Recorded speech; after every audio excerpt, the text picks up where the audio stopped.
Hello student, I am P. Kumar of E-Age Education Center. Today we'll discuss about the scalar product. हम लोग को पता है कोई भी दो वेक्टर का प्रोडक्ट दो तरह से हम लोग फाइंड कर सकते हैं, एक स्केलर प्रोडक्ट के थ्रू और दूसरा cross product. Scalar product it is also known as the dot product. Force, displacement, velocity, angular momentum, torque, all these are the vector quantities. कि जब दो vector quantity dot product find किया तो जो result obtain करते हैं it is the scalar quantity. For example the product of the force and displacement is a work done. Force और displacement का डॉट प्रोडक्ट वर्क डन देता है and work done is a scalar quantity. Work done is the energy. If we consider A and B are the two vectors and the angle between this two vectors are theta. A and B are the two A vector and the B vector. The angle between this two vector is theta. इन दोनों A और B vector के बीच का angle कितना हो गया? Theta हो गया. ये यही मैंने लिखा है. A and B are the two vectors, the angle between them is theta. The scalar product of this two quantities of these two vector is a dot b is equal to magnitude of a magnitude of b cos theta. The dot product a dot b, the dot product of a and b is the magnitude of a magnitude of b cos theta, and theta is the angle between them, is known as the scalar product. अब देखिए जो हमारे पास vector a है और b vector है, we can find the component of b along the directions of a. अगर कोई vector हमारे पास ऐसे दिया हुआ है, ये this is the v vector हमने कंसीडर किया and this the a vector, और इनके बीच का हमने थीटा कंसीडर किया. तो component of b along the directions of a, अब देखिए क्या होगा, ये component of b along the directions of a, तो we know that the component this is equal to b cos theta.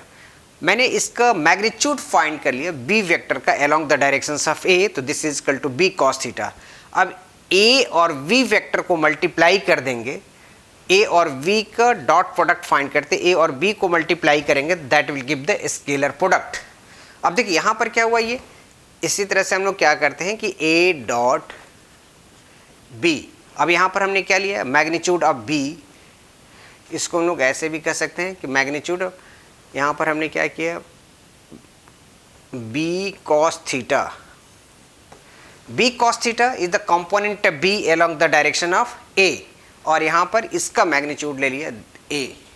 तो क्या हो गया, ये दिस द a, हमने a इज द मैग्नीट्यूड और b, तो ये आपको मिल जाएगा b a cos थीटा, और we can say that a b cos theta.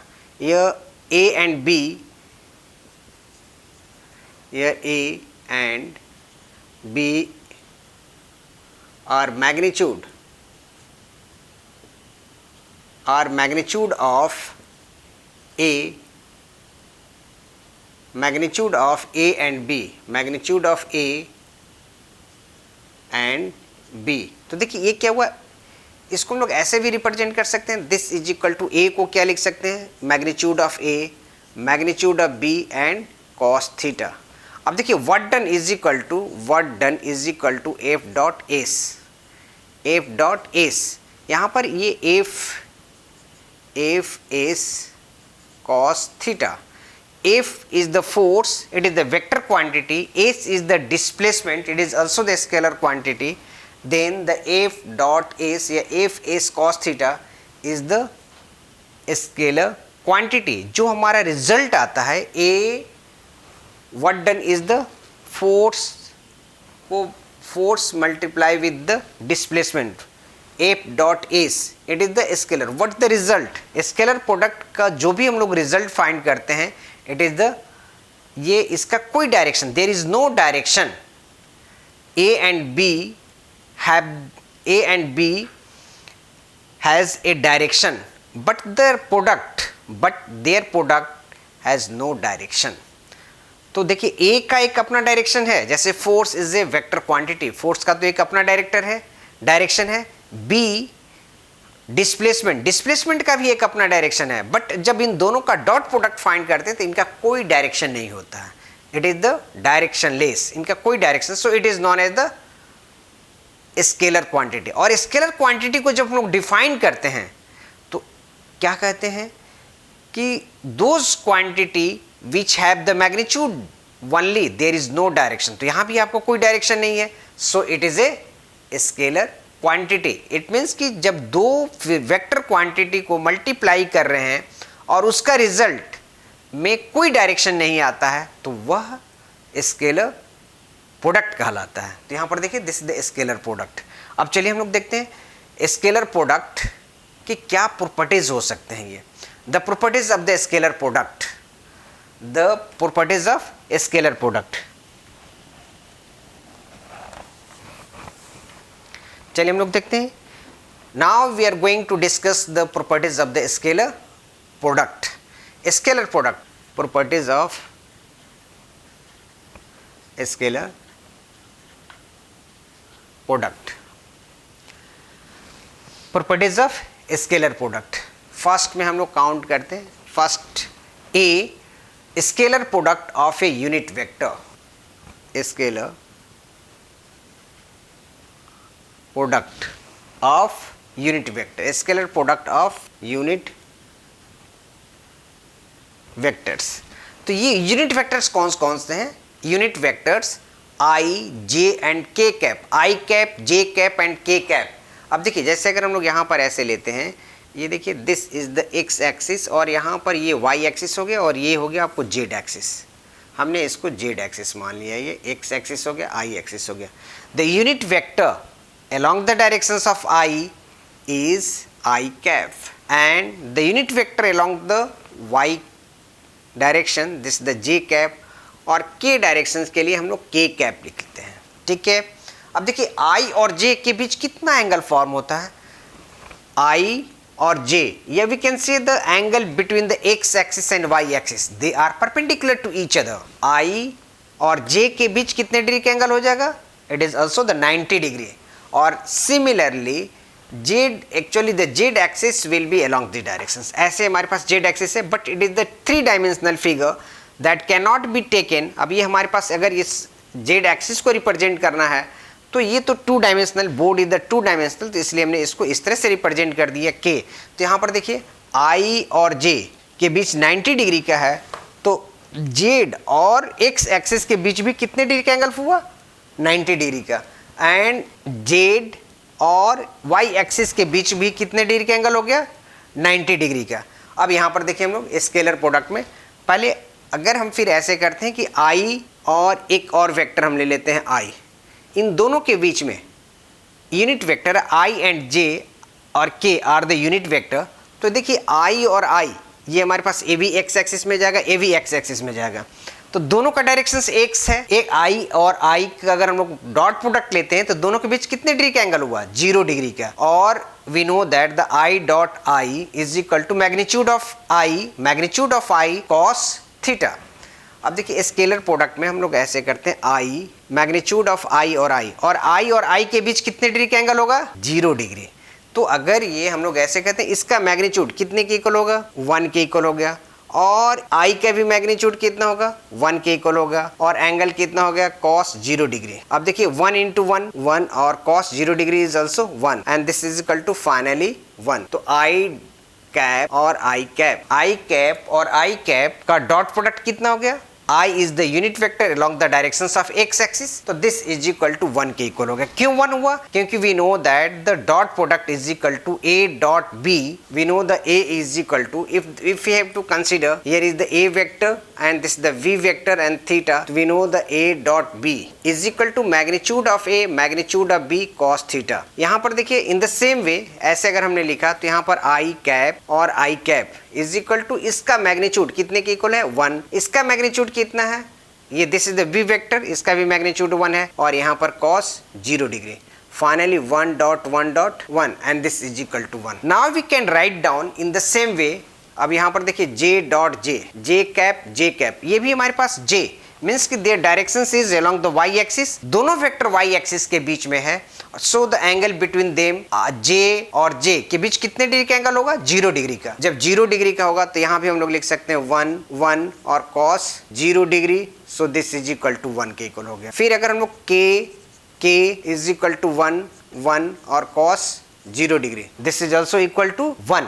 तो ये देख रहे हैं कि जब हम लोग को स्केलर प्रोडक्ट फाइंड करते हैं यूनिट वेक्टर का, they similar quantities means I के साथ डॉट प्रोडक्ट फाइंड करते हैं, जे के साथ डॉट प्रोडक्ट फाइंड करते हैं, के साथ डॉट प्रोडक्ट फाइंड करते हैं, उनका रिजल्ट क्या आ रहा है? 0। तो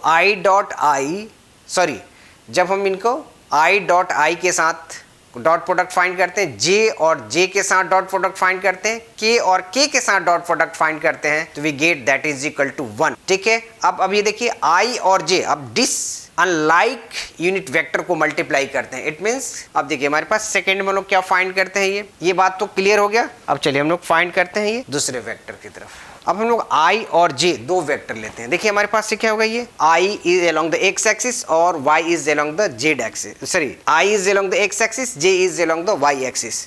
सो the i dot j is equal to, देखिए इसका मैग्नीट्यूड 1 के इक्वल होगा, इसका भी मैग्नीट्यूड 1 के इक्वल होगा, यहाँ पर cos 90 degree, and we know the cos 90 degree, cos 90 degree का वैल्यू कितना होता है? 0 degree. cos 90 degree is equal to 0, तो 0 को किसी भी चीज से मल्टीप्लाई कर देंगे तो क्या होगा? 0। So finally that is equal to 0। इसका भी रिजल्ट कितना हो गया? 0 के इक्वल हो गया। बिल्कुल उसी तरह से यहाँ पर देखिए a dot b is equal to magnitude of a magnitude of b, यहाँ पर cos थीटा, और ऐसे देखिए हमारे पास ऐसे हो गया, ये हो गया i वेक्टर और ये क्या हो गया? j वेक्टर हो गया, ये i और j। तो यहाँ पर ये i dot j is equal to, यहाँ पर देखिए a this is equal to a की इक्वल हो गया, this is equal to b, यहाँ पर 1 हो गया ये, और इसका मैग्नीट्यूड कितना हो गया? 1, j का भी 1, और ये cos 90 डिग्री, और ये finally this cos 90 degree is equal to 0। So the I dot j is equal to 0. Similarly, we can write down j cap k is also 0 and k cap I is also 0. It means कि if the unlike unit vector का dot product find कर रहे हैं तो उसका result क्या मिल रहा है? This is the 0. चलिए अब हम लोग देखते हैं नेक्स्ट इसका क्या प्रॉपर्टीज है।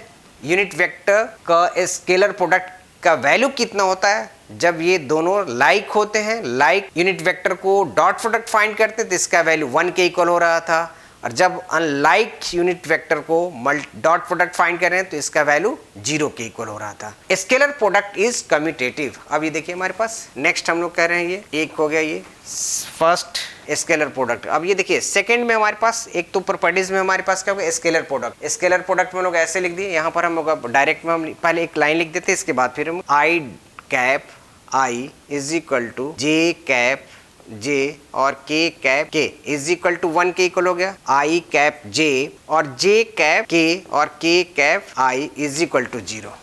ठीक है, नाउ अब आते हैं commutative properties. Scalar product is a commutative.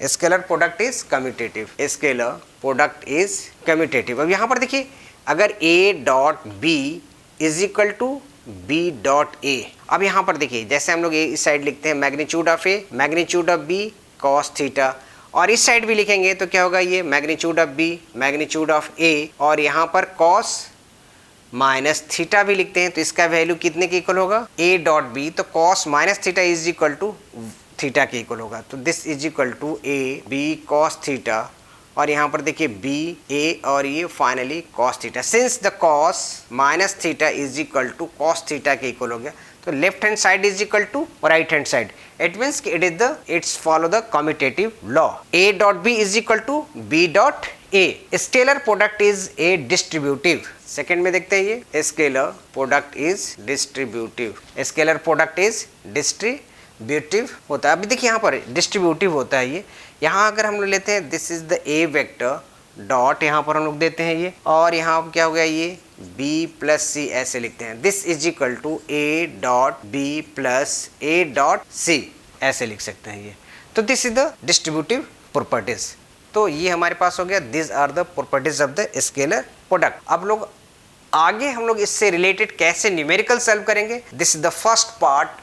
अब स्केलर प्रोडक्ट का ये फर्स्ट पार्ट हो गया, ये this is the first part. एक और अभी हम लोग लेक्चर इस पर बनाएंगे जिस पर हम लोग इसके न्यूमेरिकल, इसके कंसेप्ट को कैसे अप्लाई करते हैं और किस तरह से सीबीएसई आपके स्कूल के क्वेश्चन सॉल्व होंगे, साथ ही साथ आपके आईआईटीज और नीट के भी क्वेश्चन कैसे सॉल्व होंगे, उसको हम लोग नेक्स्ट लेक्चर में हम लोग एक्सप्लेन करेंगे। तो ये सारे प्रॉपर्टीज आपने स्केलर प्रोडक्ट का देख लिया। नेक्स्ट हम लोग इसके एप्लीकेशन, इसको कैसे हम लोग अप्लाई करते हैं न्यूमेरिकल में, इसके बारे में डिस्कस करते हैं। इसको समझने के बाद नेक्स्ट जो लेक्चर होगा, next sessions of the scalar product, उसको जरूर आप देखिएगा। मैं यहाँ पर लिख भी देता हूँ कि ये हमारे पास ये स्केलर प्रोडक्ट ये फर्स्ट सेशन होगा, ये दिस द फर्स्ट सेशन। इसके बाद हम सेकेंड सेशन में इसको कंप्लीट करेंगे और आप लोग इस टॉपिक को अच्छी तरह से पढ़ लेंगे, कमेंट्स करेंगे और साथ ही साथ इस चैनल को लाइक भी करेंगे और सब्सक्राइब भी करेंगे।